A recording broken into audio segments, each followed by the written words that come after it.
कहानी है रामपुर गांव की, जहां के मर्द महिलाओं को हमेशा नीचा दिखाने की कोशिश में रहते। अरे अभी तक खाना नहीं आया क्या? मुझे एक और शादी करने की जरूरत है। नहीं जी नहीं, ऐसा मत करना, वरना मैं कहाँ जाऊंगी। खाना लेकर मैं अभी आई जी। गांव की पंचायत में भी फैसले हमेशा औरतों के खिलाफ ही रहते। मैं जो फैसला सुनाता हूँ वो भगवान की आज्ञा होती है। इस लड़के ने अपने मन से शादी करके अच्छा नहीं किया। लड़के को घर भेज दो और इसकी शादी इसकी जाति की किसी लड़के से करवा दो, लेकिन ये लड़की, इसे तो गांव के बाहर निकाल दो। नहीं नहीं जमींदार साहब, ये क्या बोल रहे हैं? ऐसा नहीं हो सकता। मेरी बेटी मासूम है, इसे अच्छे बुरे की समझ नहीं है। अरे कहाँ जाएगी ये बेचारी? कहाँ जाएगी? इतनी चिंता है तो पूरे परिवार का गांव निकाला कर देते हैं। बेचारे पूरे बसे बसाए परिवार को गांव छोड़ना पड़ता है। चाहे जो हो, अगर बेटियों को कंट्रोल नहीं कर सकते तो गांव में रहने का कोई मतलब नहीं है। यहाँ औरतों को दब कर रहना होगा। कोई भी अपने हिसाब से कुछ नहीं कर सकता, सब ईश्वर की मर्जी से ही होगा। तभी गांव का एक आदमी दौड़ा दौड़ा आता है। सरपंच साहब, जमींदार साहब, वो कालिया है ना, उसकी बेटी पढ़ने के लिए शहर जा रही है। अच्छा, ये कब हो गया? और कालिया की हिम्मत कैसे हो गई ऐसा करने की? लेकर आओ उसे और उसकी बेटी को। बस फिर क्या था, हाजिर हो जाते हैं कालिया और उसकी बेटी सरपंच के सामने। अरे कालिया, ये क्या सुनने में आ रहा है? बेटी को इंजीनियर बना रहा है तू? और ये बता, गांव में तो स्कूल नहीं है, फिर कहां से इतनी क्लास पास कर गई तेरी बेटी? राधा, जो कि कालिया की बेटी है, उसे लगता है कि सरपंच उसकी तारीफ कर रहे हैं। सरपंच जी, मैंने ऑनलाइन पढ़ाई की है, डिस्टेंस लर्निंग से। सभी में मैंने अच्छे नंबर पाए हैं, जिसे देखते हुए शहर की इंजीनियरिंग कॉलेज में मुझे स्कॉलरशिप मिली है। वाह जी वाह, क्या होती है ये? पहले तो ये बताओ, फिर आगे की बात करते हैं। पूरा गांव राधा की बात सुन रहा था और राधा बोलती जा रही थी। तो ऐसे मैं फ्री में एक अच्छी शिक्षा लेकर गांव में जो कुछ परेशानियां हैं, जैसे बिजली, पानी और इंटरनेट जैसी समस्याओं के लिए काम करूंगी। मैं गांव को शहर से जोड़ने के लिए पुल का निर्माण करवाने का प्रस्ताव रखूंगी। मुझे पूरी उम्मीद है कि जल्द ही हमारा गांव भी तरक्की की राह पर चल पड़ेगा। राधा की बात सुनकर सारे गांव वाले ताली बजाने लगते हैं। सरपंच को समझ नहीं आता कि वो क्या करे। चुप रह नादान लड़की, गांव के खिलाफ जाने के लिए तुझे गांव से बेदखल कर दिया जाएगा, वो भी पूरे परिवार के साथ। और हाँ, अगर ठीक से गांव में रहना चाहती है तो ये पढ़ाई लिखाई छोड़ दे। हम तेरे लिए गांव का कोई होनहार लड़का देखेंगे। तभी गांव का एक आदमी बोल पड़ता है। अरे नहीं नहीं सरपंच जी, राधा बिटिया जो बता रही है, अगर वैसा हो जाए तो हम लोगों को पैसा कमाने के लिए बाहर नहीं जाना पड़ेगा। हाँ जी, और ना ही कोसों दूर पानी के लिए भटकना पड़ेगा। हमारे बच्चे भी अच्छी पढ़ाई कर सकेंगे और आगे बढ़ेंगे, ना कि हमारी तरह खेती करते बैठेंगे। क्यों गांव वालों, राधा बिटिया का साथ देना चाहिए ना। सरपंच देखता है कि गांव राधा के साथ है तो वो चुप हो जाता है। वो घर आकर अपने सलाहकार से बात करता है, जो बहुत ही चालाक किस्म का इंसान होता है।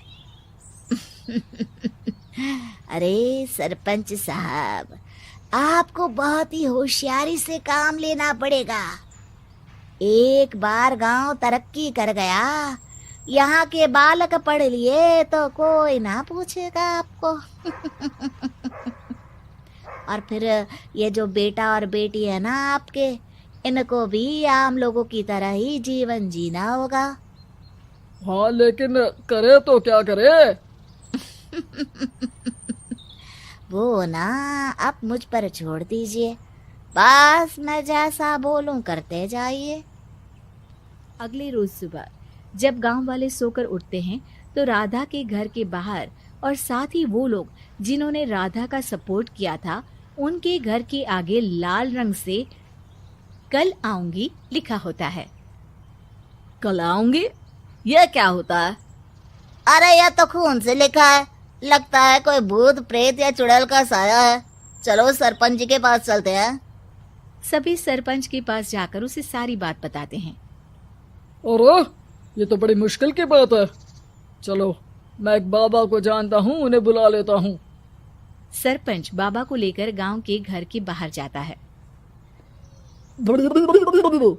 ओहो, तो ये वो चुड़ैल है जो उन लोगों को निशाना बनाते हैं जो गांव को बदलने का सपना देखते हैं। वो गांव को ऐसे ही संपन्न देखना चाहती है, वो नहीं चाहती कि कोई बाहरी यहाँ का कायाकल्प करे। क्या तुम लोगों में से किसी ने गांव को बदलने की सोच रखी है? तभी राधा की माँ रोते रोते आती है। मेरी राधा घर से गायब हो गई है। अरे कोई तो बचाओ, मेरी बच्ची कहाँ गई?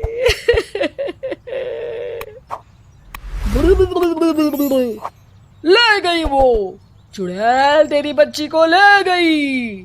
अब वो उसे श्रापित करके छोड़ेगी, उस पर चुड़ैल का साया हो जाएगा।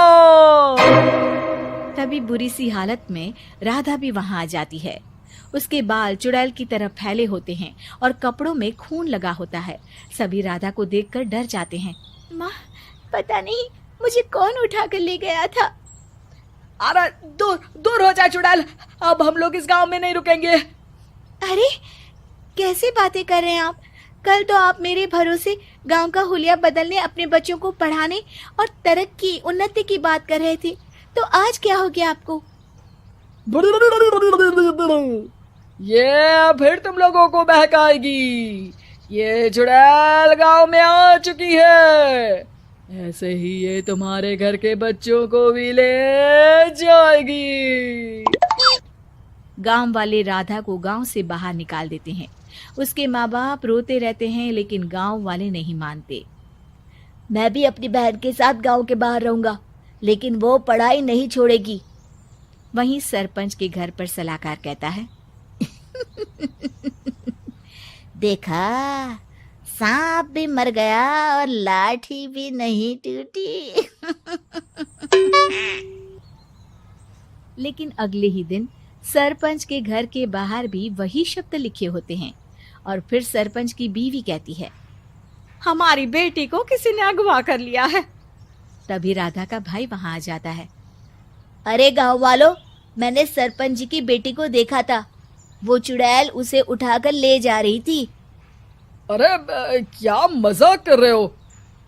नहीं नहीं सरपंच जी, आप नहीं जानते। वो चुड़ैल अब आपकी बेटी में आ जाएगी, जैसे राधा के अंदर आ गई थी। तभी सरपंच की बेटी वैसी ही हालत में वहां आती है जैसे राधा आई थी। पापा, पता नहीं कैसे मैं गायब हो गई थी। चुड़ैल, इसके अंदर भी चुड़ैल का साया है, मारो इसे। अरे नहीं नहीं, इसे भी राधा के पास गांव के बाहर ही भेज दो। अरे चुप रहो, मेरी बेटी कहीं नहीं जाएगी और चुड़ैल वुड़ैल कुछ नहीं होता है। अरे कैसे बात कर रहे हो सरपंच जी?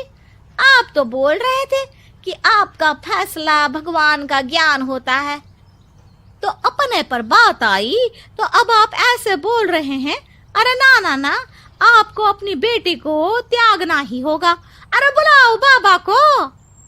राधा का भाई बाबा को ले आता है, जिसे अब गांव वालों के डर के कारण सच बोलना पड़ता है। मैं कोई बाबा नहीं हूँ, मैं तो मोची था। ये सलाहकार महोदय ने मुझे कहा था एक्टिंग करने को। अब वो मुझे पैसे देने वाले हैं। अब मुझे माफ कर दो। गलती हो गई, मुझे माफ कर दो। तभी वहां राधा आ जाती है। देखा सरपंच जी, जब गांव के बच्चे साक्षर होंगे तो आप जैसे लोगों की चालाकी नहीं चलेगी।